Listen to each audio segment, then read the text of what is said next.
pledge allegiance to the flag of the United States of America and to the republic for which it stands, one nation, under God, indivisible, with liberty and justice for all.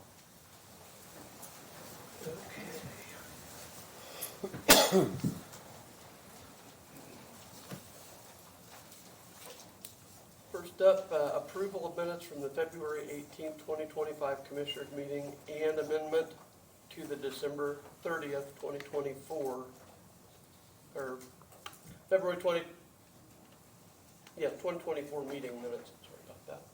Move to approve. Second. All in favor? Aye. Any opposed? Same sign.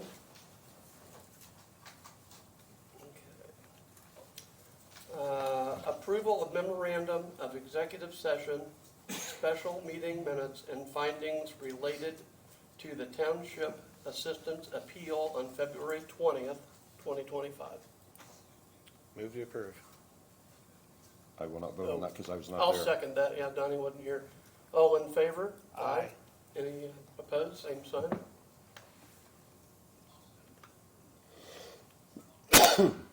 Old business, Commissioners' Rules of Procedure. I would like to table this item. I had anticipated having enough time to take a look at these and propose some revisions, but I wasn't expecting, when I said that, I wasn't expecting about 30 items on our agenda, so I'll make a motion to table those. Okay. A second on tabling? Second. All in favor? Aye. Aye. All opposed, same sign. Okay. Old business, the fueling station. Got a exhibit I'd like to display.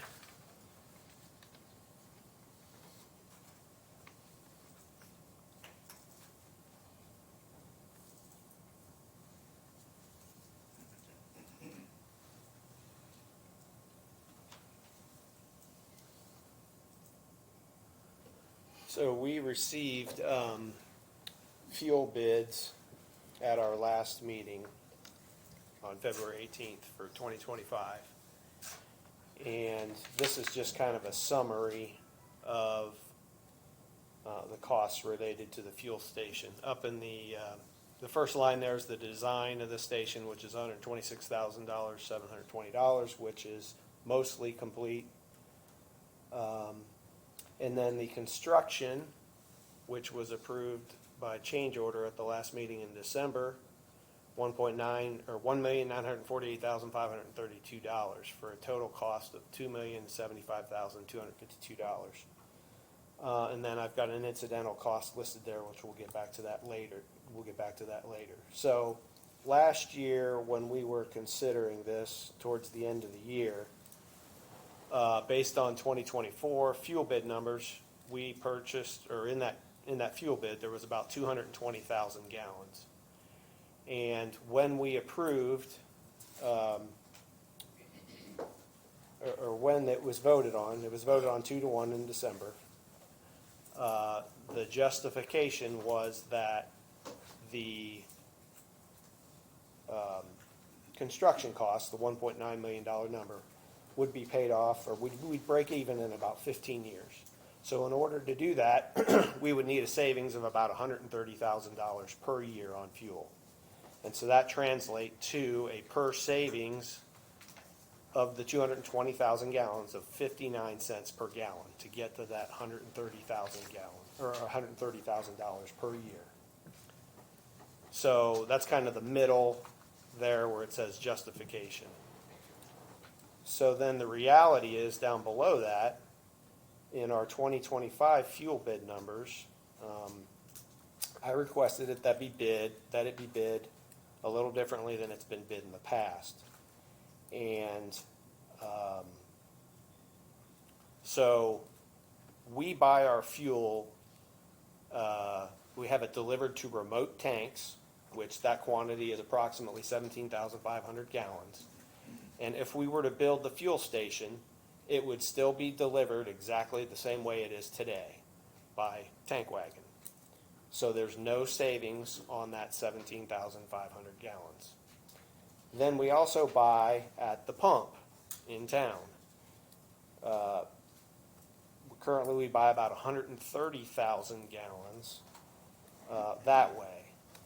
And the difference between getting a tanker load of fuel, which was what is proposed at the fuel station, and buying it at the pump is about 7 cents a gallon. So that would result in a savings of about $9,000 per year. And then what's left is about 61,000 gallons, which is currently delivered by tank wagon to the highway department. And tank wagon delivery versus tanker load delivery would be a savings of about 25 cents per gallon, or about $15,000 per year. So the combined savings number up at the top there listed next to the 209,000 gallons. So in our 2025 fuel bid was about 209,000 gallons, so about 5% less. So if that was the only, uncertainty from the justification last year, that would be fine. A 5% difference, no big deal. However, the actual savings is only just over 11 cents per gallon, resulting in just over $24,000 per year savings. So just comparing it to the $1.9 million number, like was done last year when it was calculated, we'd be able to pay it off in 15 years. At a savings of $24,000, it would actually take about 80 years to break even on that $1.9 million number. Now, if you also include the design and an incidental cost just to operate and maintain the fuel station, which I've just kind of assumed an average of about $10,000 per year, then it would actually take about 144 years to break even on the fuel station. So that's the information I want to present. I don't know if anybody else wants to make any comments, but I'm prepared to make a motion on this today. The numbers you ran are just the prices for this year, that you're basing that 11 cents savings only this year because the prices are locked in. Have you looked back at the last 10, 12, 15 years of the difference in price? Well, no, I haven't looked back at the last 10 to 12 years, but one thing that I had done differently with this year's fuel bid was like last year, and I'm assuming previous years, when we bid the fuel, it was set up so that you had to bid on both delivery and a pump price, which effectively limited it to one bidder. And then, in addition to that, in 2024, the delivered price and the pump price had to be bid at the same price. So we weren't really seeing what the true cost was at the pump or what the true tank wagon delivered price was in 2024, and I presume previous years. So this year when we bid it, number one, we said that, well, if you want to just bid on delivery, that's fine, and if you want to bid on the pump price, that's fine. They weren't both tied together. So when we did that, we actually got 3 bids, and not just the one. And then we got, the prices didn't have to be the same, obviously, if people were just bidding on delivery. So we got a real delivered price, tank wagon, and a real pump price. We could see what those numbers were rather than just saying, hey, they have to be the same, therefore you weren't getting real prices. So the 25 cents is the extra cost for the tank delivery price? The 25 cents, so then in this year's bid, we also asked for a tanker price to a county-provided tank so that we could see we would really know what the savings would be for this fuel station. So yes, the 25 cents, that's actually, so Keystone was the low bidder. So 25 cents is the difference between the tank wagon delivered price and the tanker delivered price in their bid. We actually had one other bidder quote that as well, and their price was actually a little bit lower. So had they been low bidder, their projected savings would actually be a little bit less than Keystone's was, but those are all based on Keystone's bid, which was the successful bidder. Well, and that's, when you buy it by the transport load, it's delivered straight from the processor to here. Right. If you get the tank wagon load, it's taken to their storage, stored, reloaded into their truck, then delivered to us. That's why there's an extra cost. There always has been, always will be on that.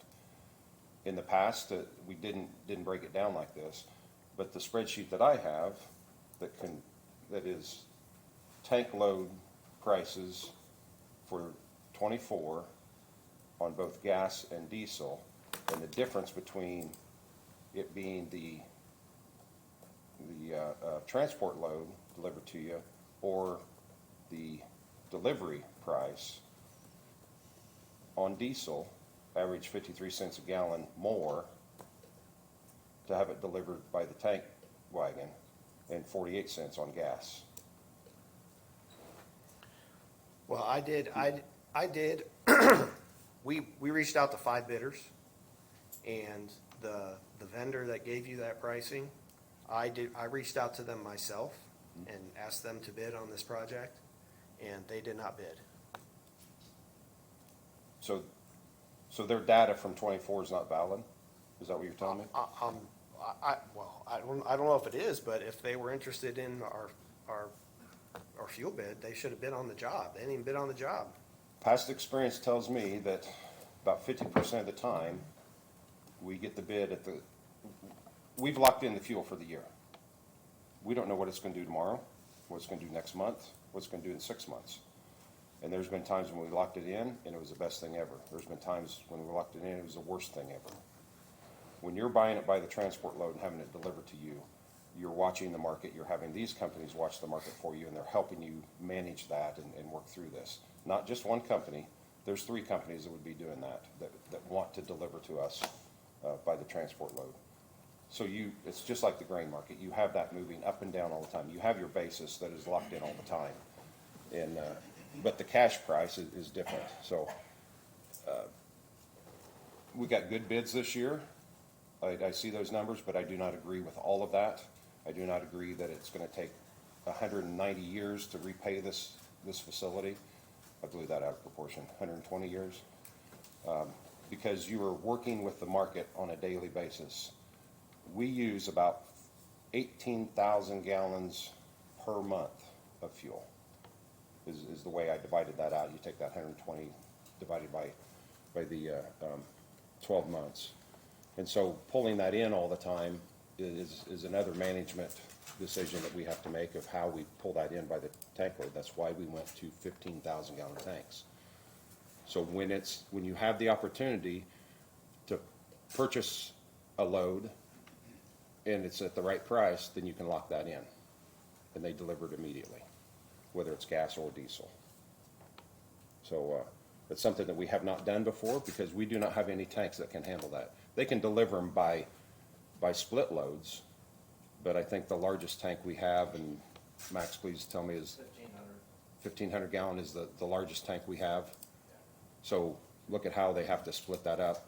That's why they don't want to, most of the time, I'm not saying that Keystone or anybody else, but most of the time that's why the tank wagons come in, is because they're loaded and ready to go and they can split that up multiple times instead of bringing a semi load in and splitting it here, splitting it there, and everywhere else.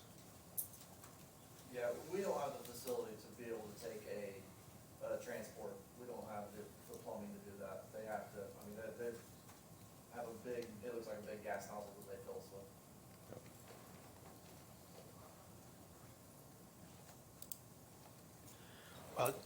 Just a couple comments in response to what you said, Donnie. We did ask and putting out the bid documents, we gave an option for a 90-day, for a price just over the next 90 days. And the feedback we got was it's gonna be the same price as if you were to do it for the entire year. So I felt like we addressed that issue. And in terms of, not believing in, it's just math. The math does not support doing this fuel station. It doesn't. I wanted I wanted this kind of data last year when we were considering it, and I just didn't have it. So I went out and got it this year, and it just doesn't support doing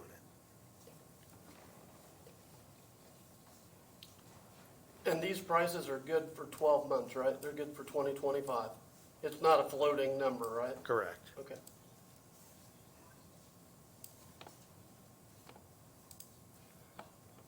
Well, I reached out to Clinton County commissioners over the weekend and spoke with one of the commissioners there. They have just done a fuel station, not the same as ours. I'm not saying I'm comparing apples to apples.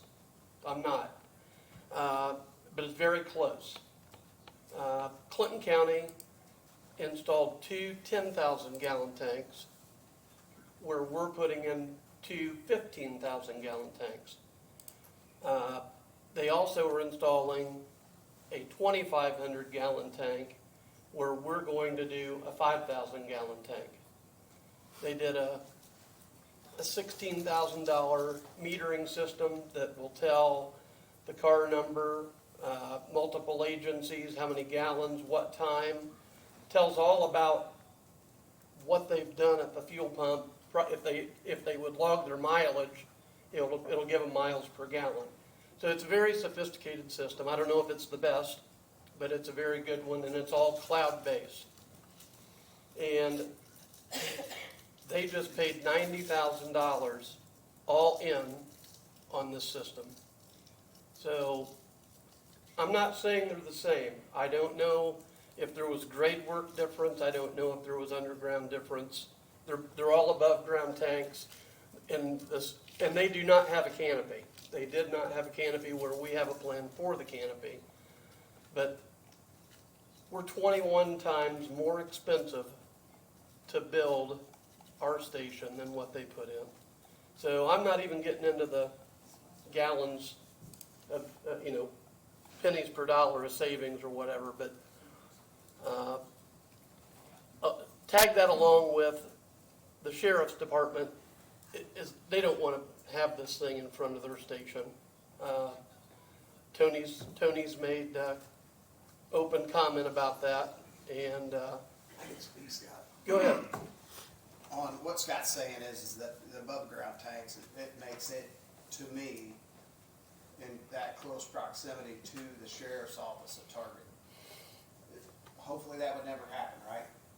But with the above ground tanks, it gives exposure to the sheriff's office. You get somebody that's disgruntled, which we have come around before, and that makes me nervous. So, just explain that. Right. Scott. No, not trying to put words in your mouth, but I'm trying to justify this whole thing. This is a huge decision for everybody in this room.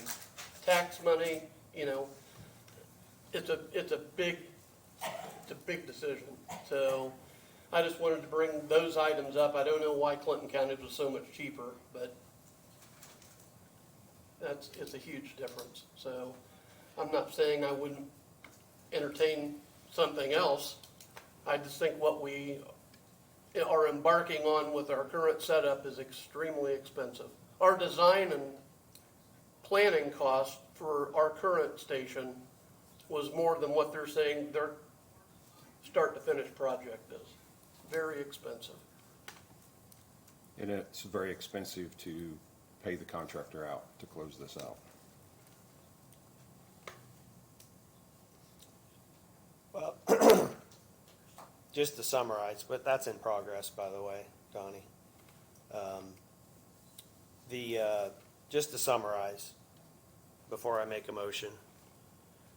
So the justification last year for two of the commissioners voting for this was $130,000 per year savings. It was approved based on that assumption. The reality, based on the 2025 fuel bid and how we currently buy fuel, is we would only get just over $24,000 in savings. So the justification, the decision that was made last year, was based on something that is not going to happen in reality. So based on that evidence, I'm going to make a motion that we rescind the approval of PCOR 81R in the amount of $1,948,532.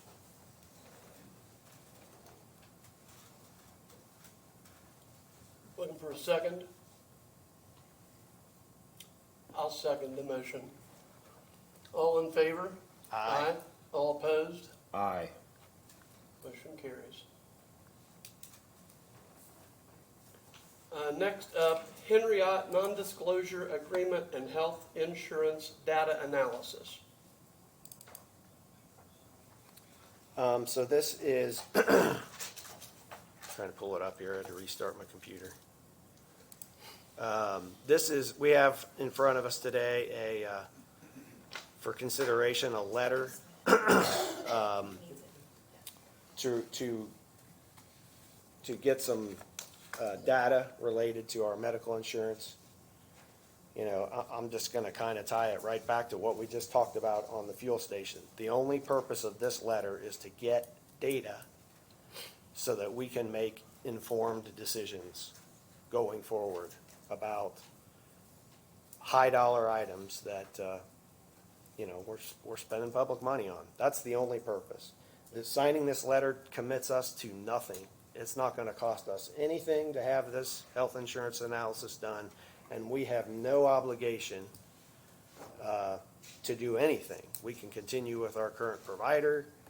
You know, once we get the information back, we'll have information to make a decision on, and that's the only purpose of this letter. So, you know, I've talked about this in many meetings over the course of the past year. I've been trying to get this information since last April, so I guess that's all I really have to say. If anybody else, oh, one other thing, we did discuss this.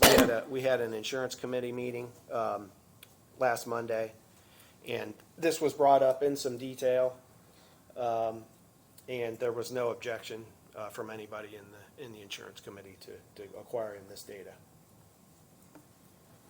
Why is there only one company doing this? Why isn't there multiples, like every year or every 3 years when we bid this out, to get bids on it? So this was, Henriot came to me in about a year ago, just offering to do this. Nobody else has come forward offering to do it, so, Have we asked any of the others to do that? no, we haven't, but, I mean, I'm open to it if somebody wants to do it, but nobody else has come forward.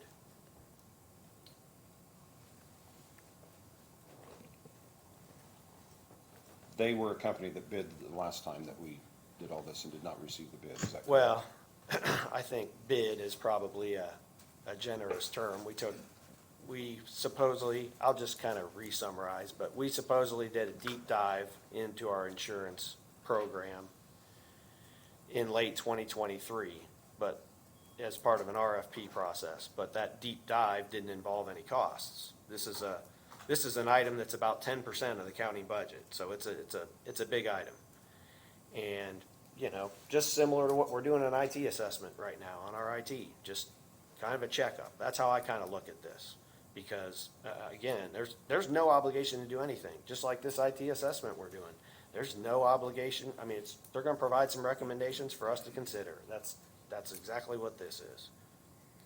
Us having, I mean, really, I'll just call this an assessment. Us doing this assessment, we could get it back and everything looks great. That's a possibility. I don't understand what the big objection is to seeking information about contracts that we're going to renew. That's all it is.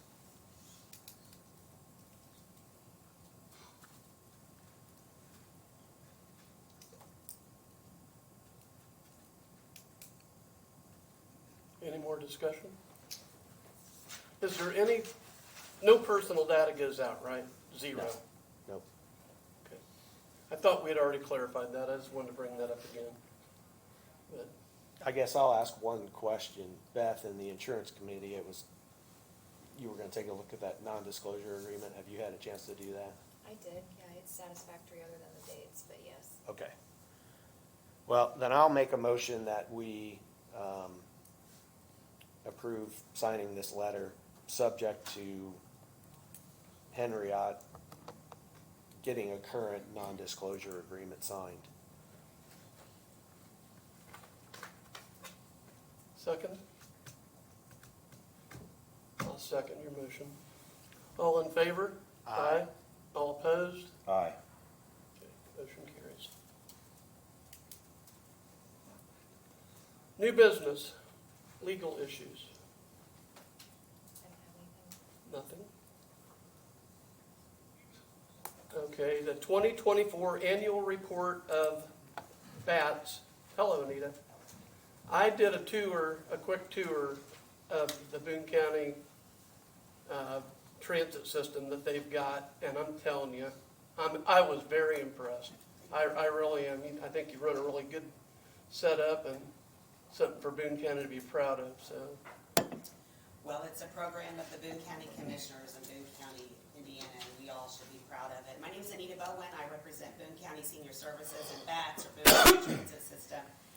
I like to come periodically to make sure we're on the same wavelength. The commissioners receive the NDOT 5311 grant. As you know, it is a rural transit program that has been in place here in our county since 2007.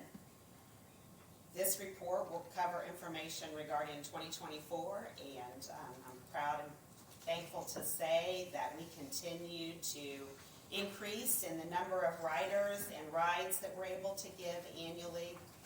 Last year, we helped 882 people with rides.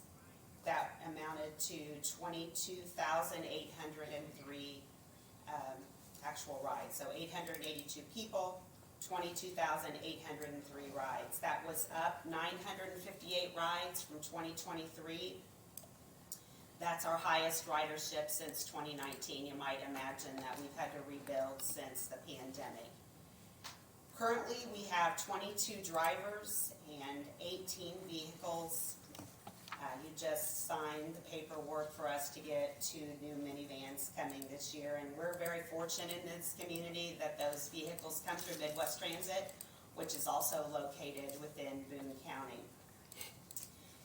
This year's grant for 2025, the federal portion of that grant is $437,634, and the state portion is $86,078.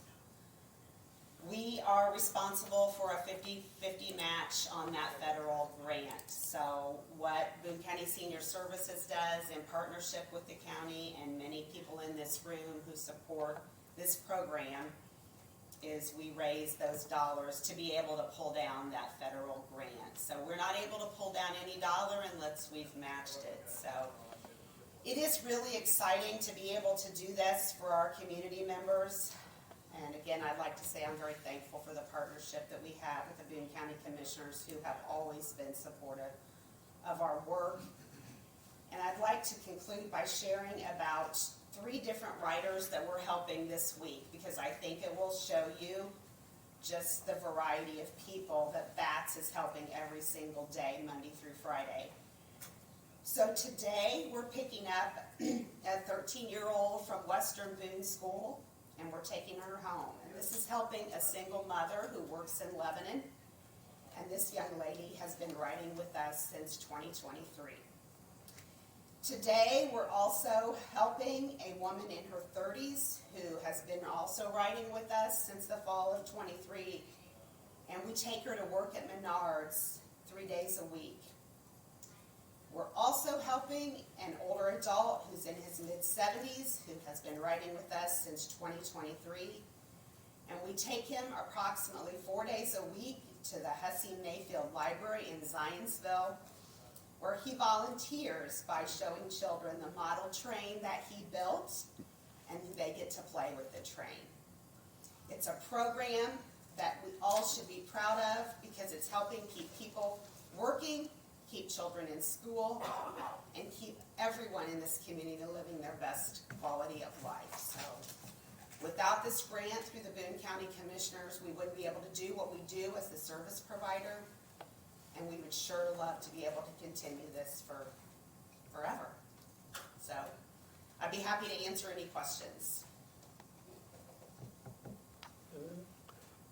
So you need a, you need a motion on this agreement letter. That's, It's in your document signing that we would continue the partnership, Tim, because some counties do not have a strong partnership, and they're looking at other ways to provide transit. But as I've said a few times this morning, we're stronger together. So yes, I would be grateful for approval to continue this program.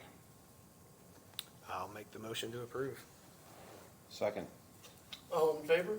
Aye. Aye. Aye. All opposed? Same sign. Thank you very much. Thank you.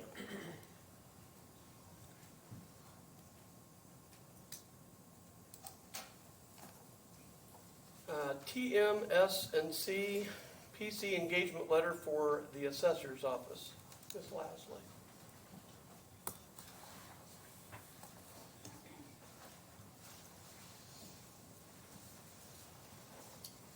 Hello, Jennifer Lasley, assessor. When, the beginning of the year, when you guys were talking about changing the attorney, I expressed a little bit of a concern for me because I had something that we were working on with Bob. And this is something that I hope to have finished in March. It is a large place who has a not-for-profit and has had it for years, but is now in the process of destroying some of that where they're getting the not-for-profit, the main building. And so my Property Tax Assessment Board of Appeals is going to be reviewing their not-for-profit status. And it is something that Bob and I have been working on since the end of last year, because there was an IBTR ruling that came out stating that this particular company was not any longer a not-for-profit. So I'm coming to you, I sat down and spoke with Beth about this. We talked about the future of getting things going with her and I, but because, excuse me, but because of how far into this we were with Bob, I'm just asking that you approve this engagement letter for March so that I can continue this part of it with Bob, and he'll be there at the meeting and hopefully put this to bed. Could they file on to the state and then further? Yes, that would be something Beth and I can talk about at that point, and go from there. But I can't say if that's going to be the case or not. Do you have any idea, how much time is going to be involved? I really don't. I mean, so the meeting itself is scheduled for 30 minutes, Okay. so it's not, but he's got stuff that I need to provide to him that he hasn't gotten from our last conversation. And so he needs to obviously review and kind of go through things. He asked me if he wanted to do like a month, a flat fee, and I said no, because I don't know that I would need that much. Okay. I would just kind of like to make a point. I wasn't available. I was out of town at the last council meeting, but I understand that they did not approve making Beth an employee. And they're apparently, I haven't seen what they put forward, but apparently they're trying to make some sort of justification that hiring outside counsel is somehow cheaper than hiring an in-house employee. And I would just like to kind of make the point that this rate that we're considering is about $264 per hour more than what Beth would make as an employee. I'm not attacking you for bringing this request forward, but I would just like to make that point. And I'll go ahead and make a motion to approve this. Second, and I agree with this. I think the rate is at $360 an hour, is Yes. that right? Okay. I have no problem with that. Is there a not to exceed on it, or is it just straight hourly? Honestly, I mean, It's- there wasn't anything it's per hour. in that, Okay. but I don't feel it's gonna be a whole lot. I mean, it's hard for me to say how long it's gonna take him to go through everything, but knowing all the background he already knows, he's just gotta kind of go through the rest of the stuff. Okay. All in favor? Aye. Aye. Any opposed? Same sign. Motion carries. Thank you. Baker Tilly Agreement for Services, Debbie Crum.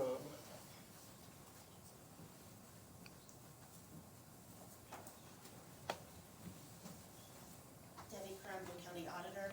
Before you is a scope of work for Baker Tilly to help with our budget process. It's the same scope of work they've done for the last 100 years. Just bringing it before the commissioners to have it signed. I'll make a motion to approve. Second. All in favor? Aye. Aye. Any opposed, same sign. Thank you. Thank you.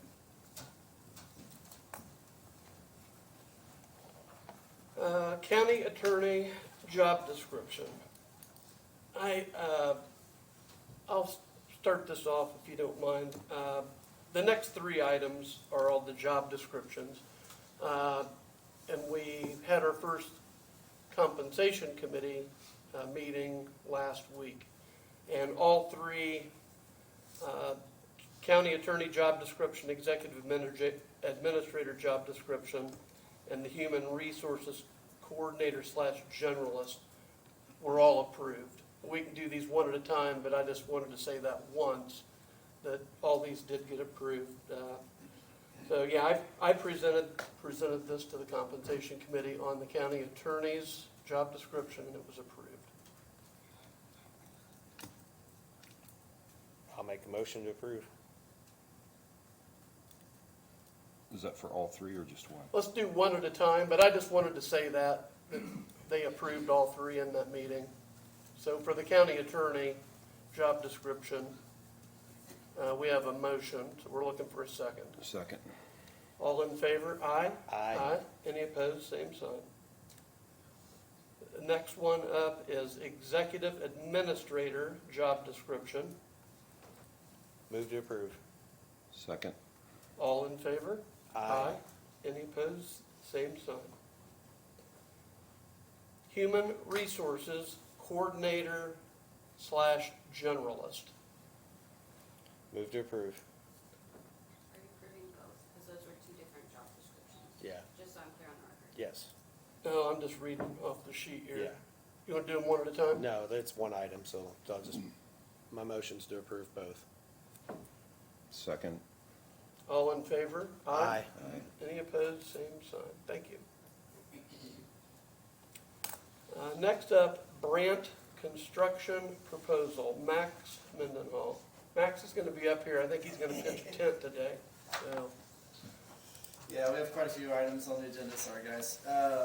First one is Brant is a change order for the window project at the courthouse. So once we got into the specifics on ordering these windows, we discovered that some of the windows were actually larger than others. And that put us into a different pricing category in the windows. So that made for a $43,800 change that'll come out of the owner contingency from in the project. Move to approve. Second. all in favor? Aye. Any opposed? Same sign.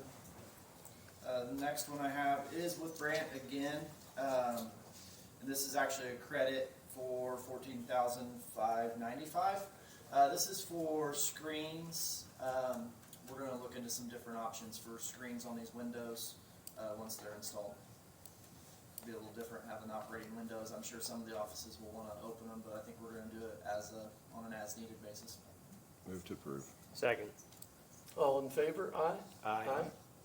Any opposed? Same sign.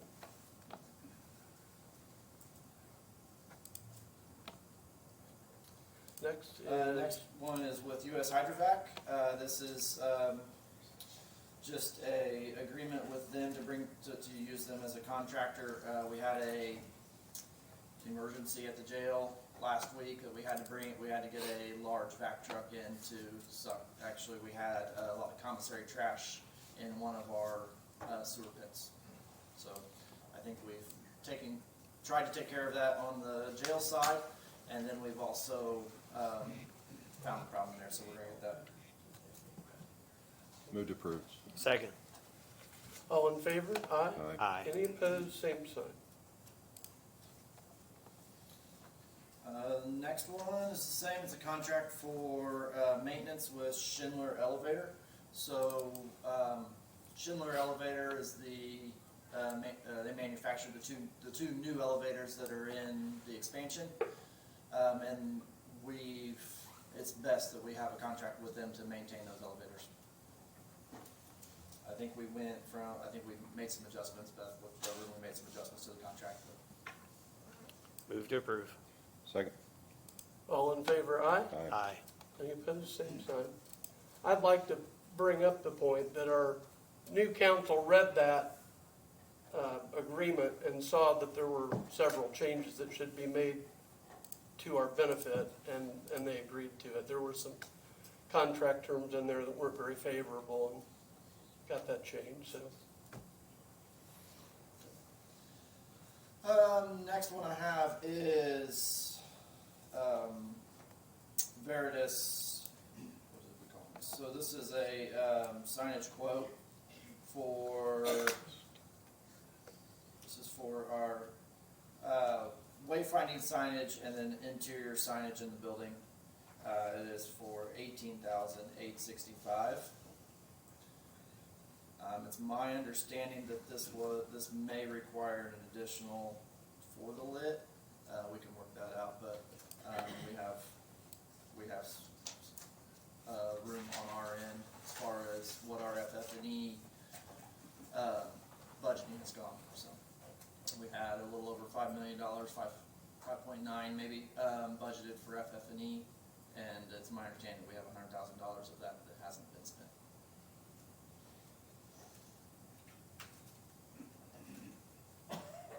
Is that, Debbie, is that accurate? No, it is not. They did not budget FF&E for 2025. Right, that would be the additional. What's that? This was not included in the encumbrance. And if we need to look at paying it that through bond or a different payment source, we can work that out.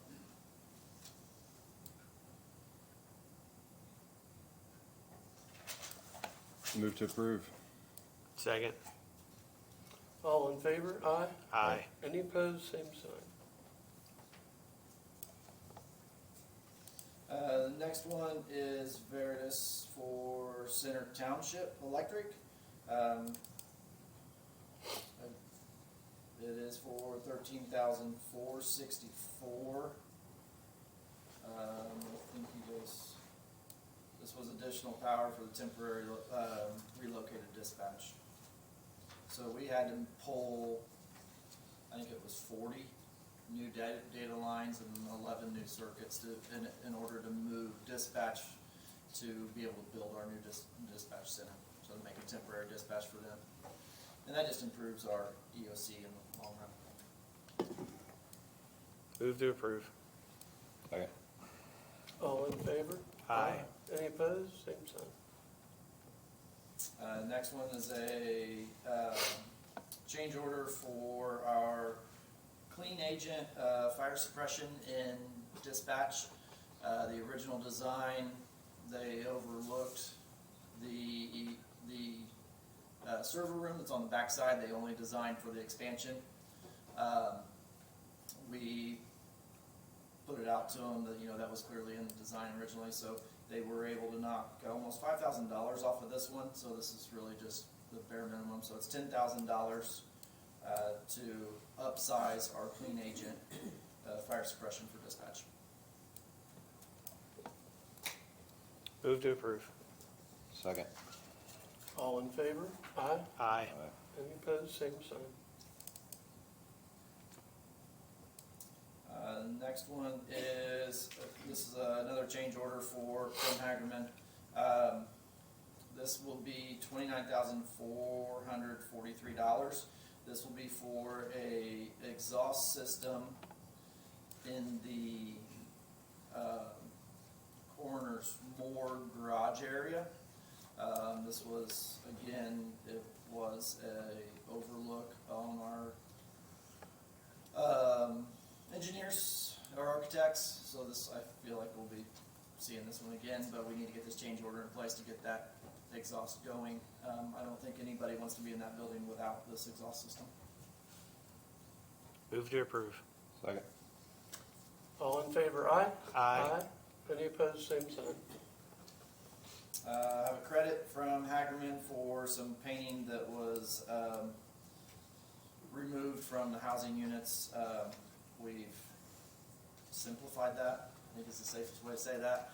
They had some elaborate work that was not necessary in those housing units, so that's a credit for $3,100 and $31.40. So Move Did you to save approve. that money, Sheriff? Max and I worked together. They were gonna paint the jail 2 and step down unit multiple colors, and we didn't see the necessity in doing that, and we were able to save some money by painting it all one color, so. yeah, they had some murals planned, not murals, striping planned, and it was not necessary. Right, I'm sorry, I interrupted the motion. Move to approve. Second. All in favor, aye? Aye. Any opposed, same sign.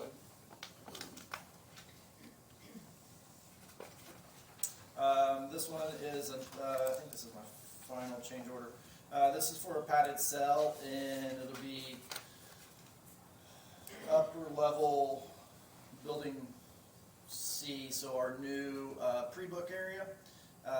In discussion, we talked with the sheriff's department. They were wanting to pad one of those cells in there in addition to the ones that we have in our normal bookend. When we compared some of the pricing, our vendor that's coming in to do the padding in the new bookend could actually do it less expensive than the vendor that we had come and work in the jail previously. So that's $32,761 for that one. And I can speak to that if you have any questions. I think it's a good idea, please. It wasn't in the original design, and those 6 cells on the outside, that is pre-bookend. Happy to show anybody what that looks like as far as when you come into Sallyport. If we process inmates, those arrestees that other agencies and our agencies are bringing in, then we can take them to that pre-bookend. And once they cross the threshold into bookend itself, they become our liability, right? To where if we pre-book them and somebody brings somebody in and there's a problem that they need to go to the hospital, whatever, they still have to take that person to the hospital instead of putting the onus on the sheriff's office at that point. With the padded cell inside those cell 6 or those 6 cells, it gives us the opportunity of being able to move a person that may be having a huge issue into a isolated area and try to limit the liability on the county. There are padded cells in the bookend part of it, but it just gives us the opportunity to hold these people short term until we move them over to bookend itself instead of pre-booking.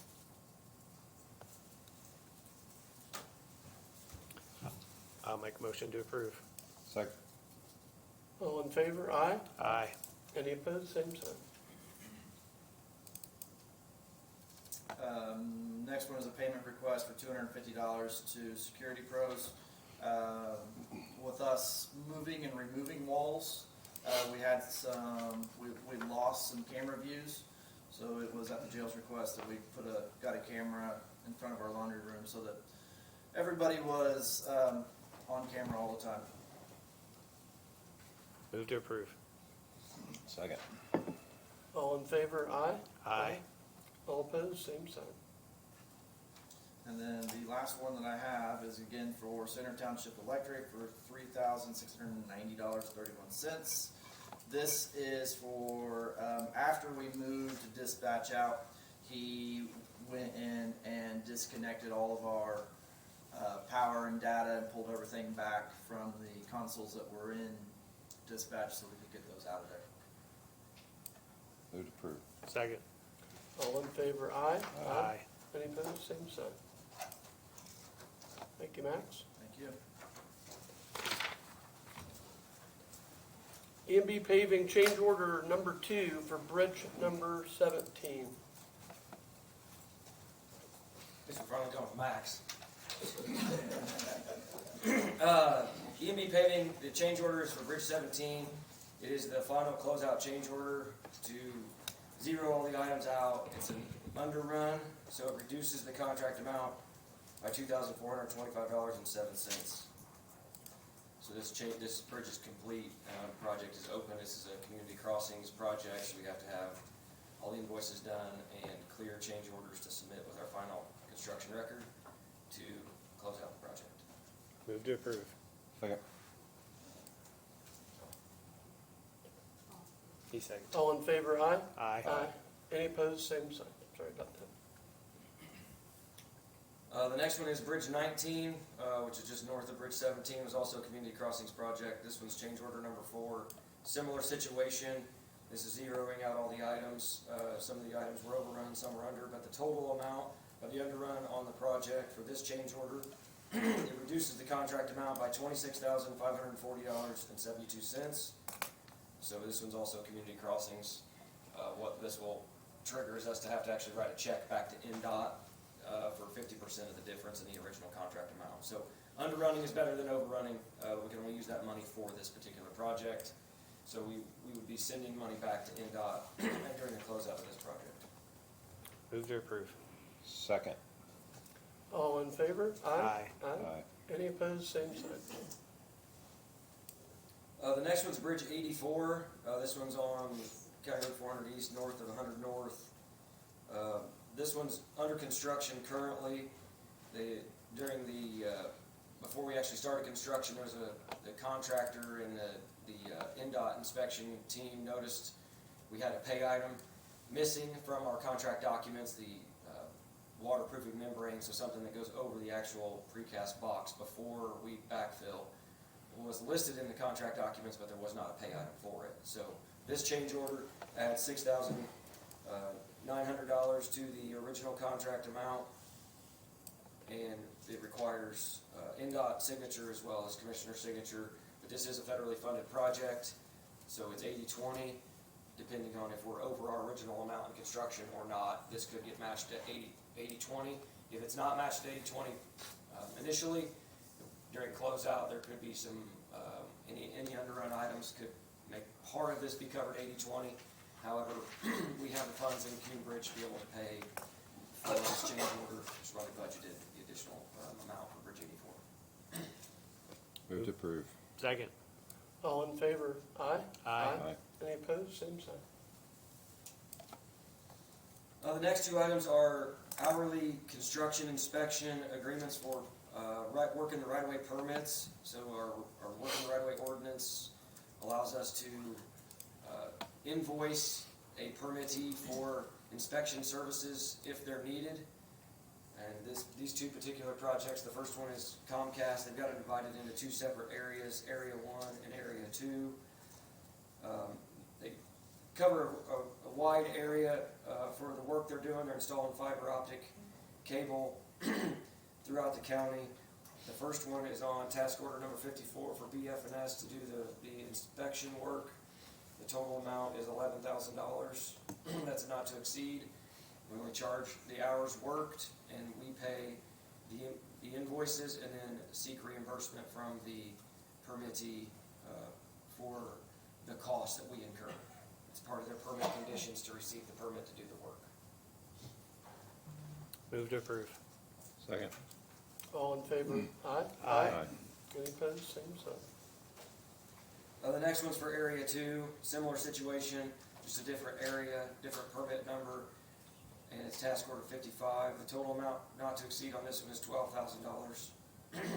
Similar situation, we'll be getting reimbursed for all the expenses incurred on this agreement. Move to approve. Second. All in favor? Aye? Any opposed, same sign. Nick, I think you missed Why don't item you stay W. up there, Nick? I think you missed item W. Item W. USI. Oh, yes, I did. USI Consultants, we have an agreement for Bridge 61, which is a federal aid project also. This one's on 1000 East, north of State Road 32. It's an ongoing project. During the scoping part of the project, when we get awarded funding, we have to work with the highest scoring consultant to get a scope of services. They put the expectations, what we thought we were going to run into during the Environmental Protection Act document, work that that's required when we use federal funds. A couple of items came up that were unexpected to do additional work around the stream, looking for additional contaminants in the soil, and also for bats. There's requirements on the types of bats that have to be protected species. There was bats that were found during their initial investigation, and additional work had to be to determine what type of bats they were, and those items weren't in the original scope, so we were able to not have as much work needed in a couple of other items in the original agreement. So this amendment just changes hours that were going to be worked, expenses that were going to be incurred to different categories in the agreement. So there's a $0 change to this agreement, but it is an amendment to the agreement that does change what we originally agreed to do with this PE, with this preliminary engineering agreement. Move to approve. Second. All in favor, aye? Aye. Any opposed, same sign. Nick, while you're up there, do you have any issues? Highway Department on staff reports, that's next. Staff report, I have a couple of items. Bridge 84 I referenced, they did set the box on Wednesday, so it's a precast box, and that project is progressing. Anticipated opening around April 1st, weather permitting. Another one I want to make sure I mention is the community crossing projects we were originally planning to let for construction was going to be April, the first meeting in April. We've heard from NDOT that we need to move that up to try to get our agreements in place before May 1st. So we're planning to move the letting up to March 24th. You guys have moved your meeting to the third Monday in March instead of the second, or moved it to the 4th instead of the 3rd. So we're going to have a bid opening, but I wanted to bring it to your attention. We plan to reach out to contractors that regularly bid. Since Kaylee's going to be leaving, there's not going to be the same method for turning in bids. So submitting bids, we'll have to go to the highway department. It's going to be a new process. There may be people come here to submit bids. We'll try to work with the other offices in this building and where to tell them to submit it, because they have a timeline. They have to be submitted by 8:30 on the day we open the bids. But if they are trying to turn them in here, they need to go to the highway department, and we will bring them here to be open during that meeting. Just a different process, but it can have an impact if they don't get their bids submitted in time. So I want to bring that to your attention.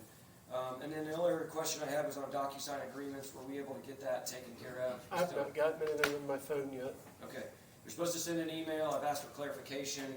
It seemed that they had the wrong phone number, but you should get an email first, then get a phone. So when you go to the email, you click a link and it sends you a verification. So I reached out to them again on Thursday and Friday last week. There's been some back and forth with NDOT folks internally trying to figure that out. So since we haven't got that taken care of, I need to get that settled. It's a construction Give me a call agreement. later and we'll walk through it. Okay, I need to figure out what they don't have correct, so we can use that DocuSign agreement and get it on the next meeting's agenda for Very good. ratification. I think those are the only items I had in mind. Thank you very much. Back up to the top of the staff report, area plan, anybody? Capital investments and facilities. Max? I think he walked out.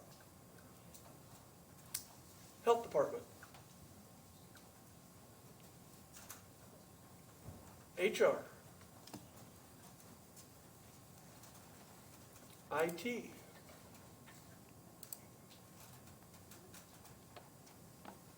Elected officials. Kevin Van Horn here, can you guys hear me?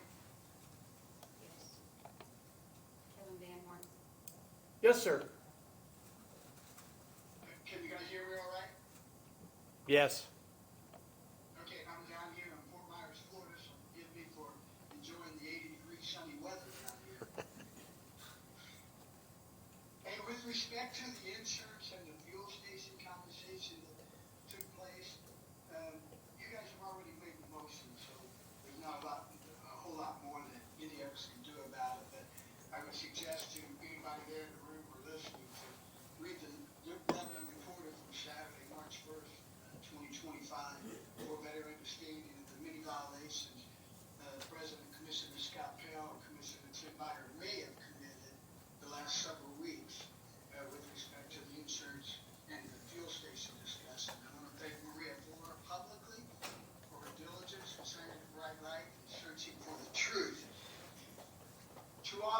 Crown, who may be there in the audience, I know President Scott Pell's there, I can see you there on the screen.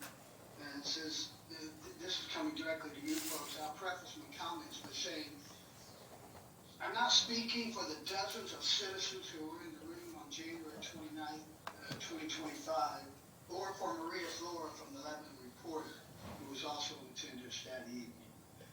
Many in the room today, including Auditor Crum and President Scott Pell, have heard me say many times, you're worthy of my trust until I prove to you otherwise. You should expect to give it back.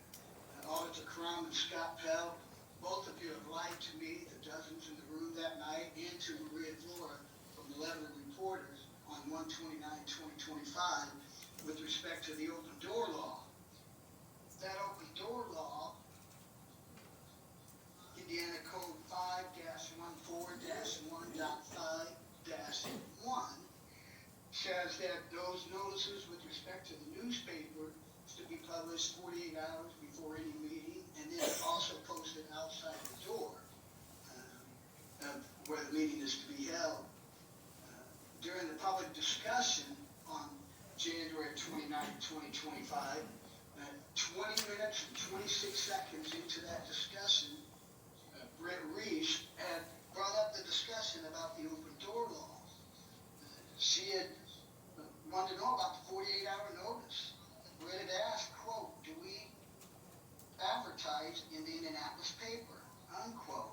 At 21 minutes and 32 seconds into that discussion, Auditor Debbie Crum answers, quote, yes, unquote. 22 minutes into that conversation, Auditor Crum says, we have confirmation. 22 minutes and 14 seconds, Scott Pell answers, we have confirmation it was advertised. 51 minutes and 30 seconds into that public discussion conversation, Tom Santelli asked President Scott Pell, quote, do you have an understanding of the open door law, unquote. Scott Pell answered, quote, yes, unquote. 51 minutes, 49 seconds, Tom Santelli asked, are you in full compliance? Unquote. Scott Pell answered, quote, yes, unquote. 1 hour, 10 minutes, and 28 seconds into the conversation with public discussion, Jody Stewart, a citizen of Boone County, asked Auditor Crum, is this special meeting or executive session meeting in violation? Auditor Crum answered, excuse me, email verification was received to, look at my notes here, please forgive me, to Auditor Crum and President Scott Pell, I will,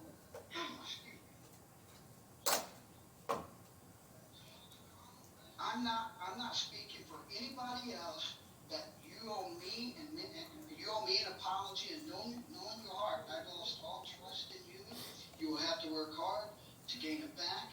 I will also like to state that Maria Flora went to work real hard on shining a light on this. She had asked Debbie Crum on February 19th for a copy of the ad that she placed in the newspaper and for the confirmation she had received from the paper. On February 25th, Debbie Crum was asked again and was told Maria might get the information by the end of the week. She was told as Auditor Crum was busy. The third time on February 26, 2025, Auditor Crum was asked again for the documents. Debbie Crum responded by writing in an email, we did not end up advertising the special meeting. On that night, January 29, 2025, I asked Auditor Crum face to face if confirmation was made, and she told me straight to my face, quote, yes, unquote. Again, I'm not speaking for anybody but myself, but with all due respect to Auditor Crum and President Scott Pell, you owe me an apology, and I'll close by saying I'll sit here and listen to your comments. Thank you very much. Thank you for your comment. Can I speak to that? Can I say something? Sure. council member, I'm sorry I can't see you, but this is Beth Copeland, the new county attorney, and since you're speaking on the law, I feel like it's my position to clarify some things that were said. I can't confirm one way or the other because the meeting that was held on January 29th was prior to my date of employment. But what I can confirm is that the open door law does not require that notice be published in the paper 48 hours in advance. That is if you were having that is if you're having a hearing on something which was not held on January 29th. The 48-hour notice is notification to the paper. You have to send an email notification or fax, if people still use that method, in order to put any media who has requested such notice on notice of a meeting that is going to be held, as well as post it. Again, I can't confirm one way or the other what did or did not happen. I'm happy to explore it to provide some insight and some answers to that. But the phrase advertisement is false. It does not have to be advertised 48 hours in advance. It has to be noticed 48 hours in advance for a public meeting or an executive session, which is my understanding of what took place on that Wednesday. I can also confirm, because I do know that there have been some accusations about violations of open door law. I have had personal conversations with Luke Britt, who was the former Indiana Public Access Counselor. He's no longer with the state of Indiana. I think he left last week. To see whether any complaints had been filed with his office alleging violations of the open door law, and he told me no, and I have that in an email. So if there have been accusations of that, there was no formal complaint that was ever filed with the state. But again, I will find out what kind of notice was disseminated prior to the January 29th, and I'm happy to report that back to you.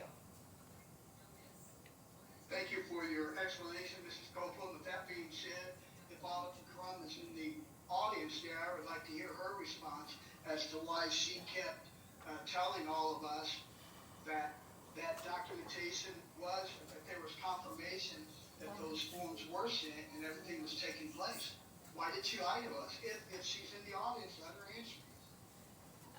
Well, I will first say that this is not the appropriate forum for that, and I'm sitting here staring at Kaylee, Jesse, who just told me that she was actually the one that was responsible for releasing that notice. Can I have confirmation? Yeah, again, why did Auditor Crum continue to evade answering us and making in my opinion, lies? I cannot speak to that, sir. If you'd like to have a conversation with her at some point outside of this public meeting, that seems most appropriate. But again, I'm more than happy to help facilitate and find answers as to whether that meeting was it's not advertised, was noticed correctly. Auditor Crum, if you're in the office, you can be rest assured that when I return on for Tuesday morning's council meeting, that you and I will have a discussion if you're willing to do so. Thank you. I can't wait. Thank you for your comments. Any other elected officials? Okay. Public comment. Hi, my name is Yvonne Coke, and I live in Zionsville. Am I able to comment?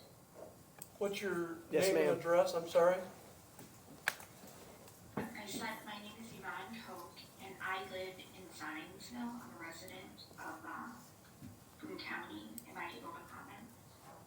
Go ahead, Yvonne. Yeah, go ahead.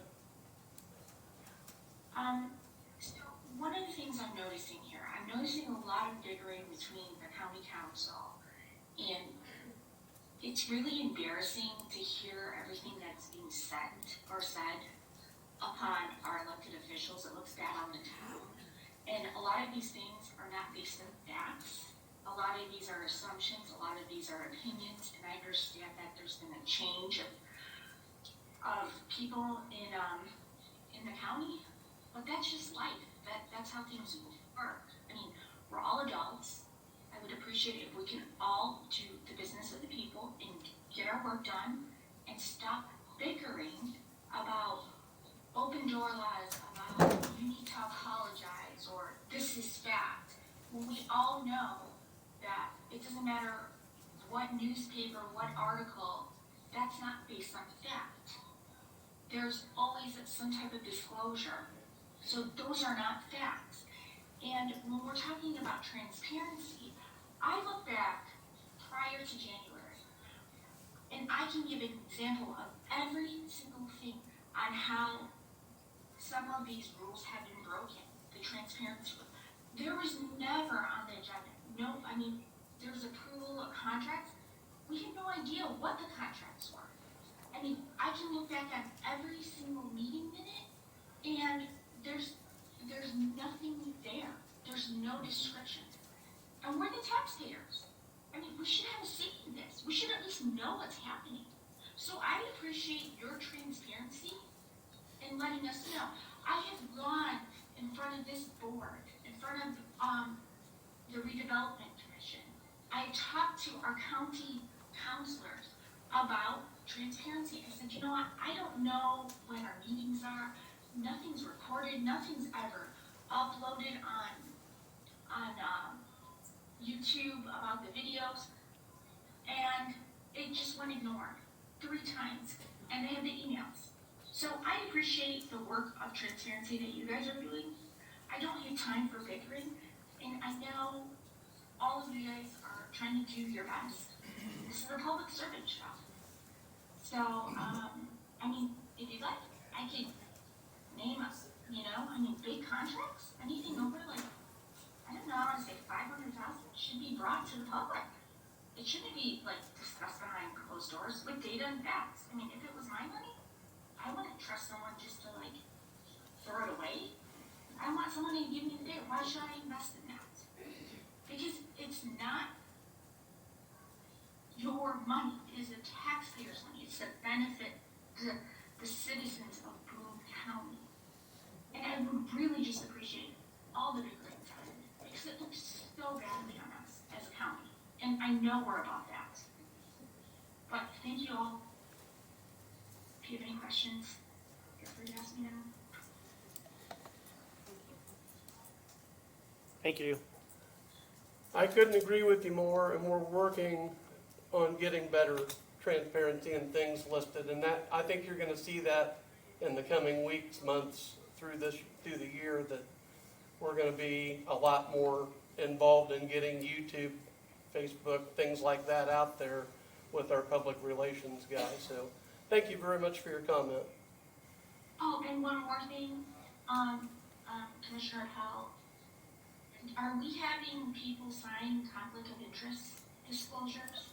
Because I'm not even finding that anywhere. I have not looked into that. Okay.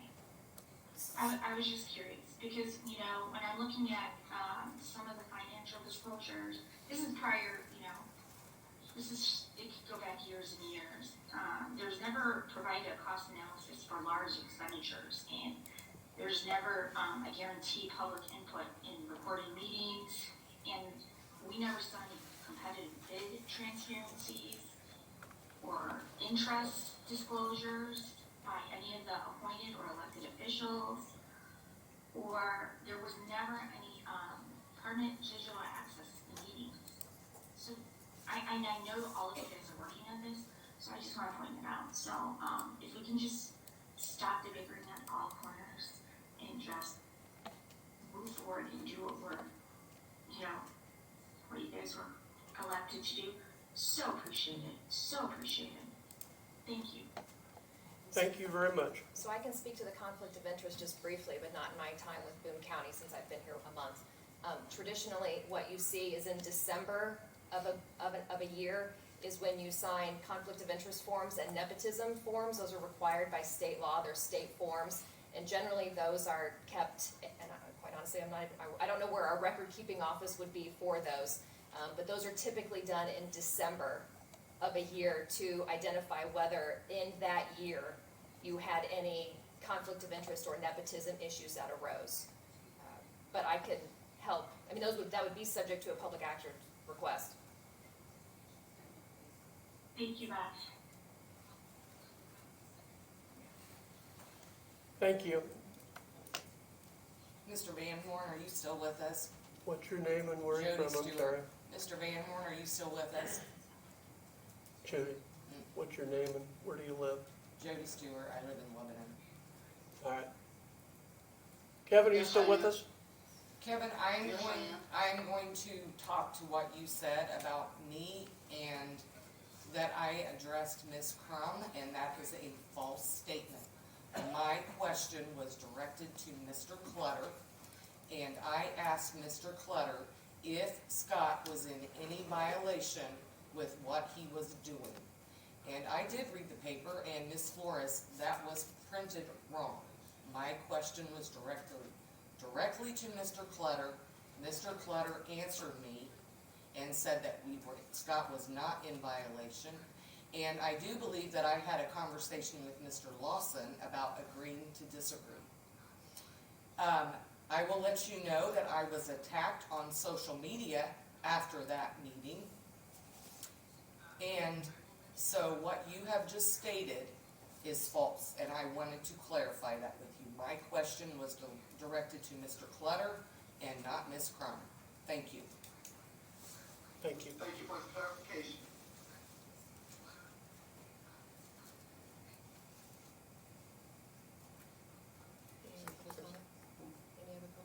Any other public comment?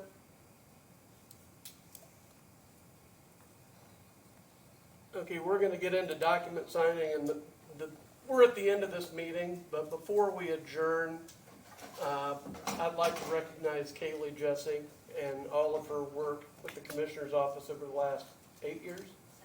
Seven going on 8. She's done a great job. Today, she's reached a new milestone. She's done actually the biggest agenda items so far, probably thanks to me, I'm sorry. But she's done a tremendous job, and look forward to seeing what she does in the future, and wish her all the best.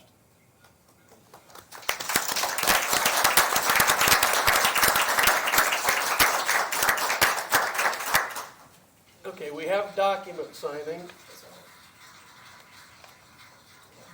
Where they are. There's 4.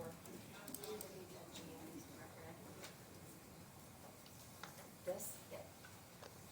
With document signing, we do have an affidavit payment to GM Development in the amount of $809,608.73 for a draw request 27 for the jail.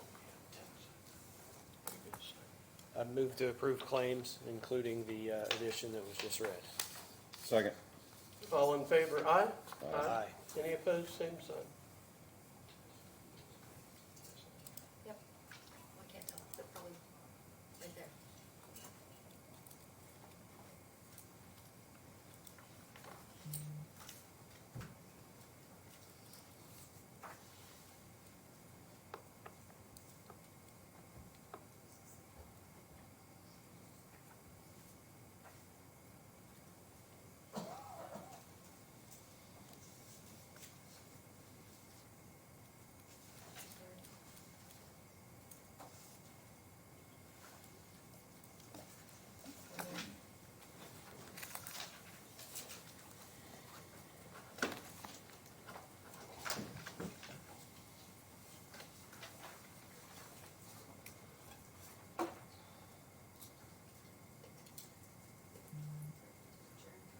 Acknowledgement of correspondence.